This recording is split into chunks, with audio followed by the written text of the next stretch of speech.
नाशिक विभागीय आयुक्त कार्यालय या ठिकाणी विनोद भोसले यांचे आमरण उपोषण सुरू आहे।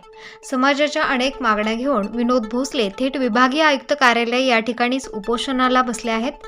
तर समाजाच्या अधिक प्रश्न घेऊन विनोद भोसले उपोषण करत आहेत। या उपोषणाला मोठ्या प्रमाणामध्ये लोक देखील गर्दी करताना दिसत आहेत। अनेक लोकांनी देखील विनोद भोसले यांच्यासोबत राहण्याचा निर्धार यावेळेस केलाय। अनेक वयस्कर महिला देखील या उपोषणामध्ये सहभागी होताना दिसत आहेत। नाशिक विभागीय आयुक्त कार्यालयासमोर मोठ्या प्रमाणात लोकांची गर्दी बघायला मिळते। यामध्ये विनोद भोसले यांनी पूर्वीपासून जो आदिवासी समाज जागेत राहतो ती जागा आदिवासी समाजाच्या नावावर करण्यात यावी, तसेच ओझर एअरपोर्टला दादासाहेब गायकवाड हे नाव देण्यात यावे। सोमनाथ दिगंबर चव्हाण यांना खडक माळेगाव ग्रामीण रुग्णालय या ठिकाणी कामावर परत रुजू करण्यात यावे।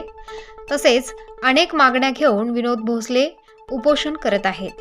तरी आपलं देखील एक कर्तव्य आहे, आपण देखील उपोषणाला पाठिंबा देण्यात यावा आणि विनोद भोसले यांना साथ देऊयात असं आवाहन करण्यात आलं आहे।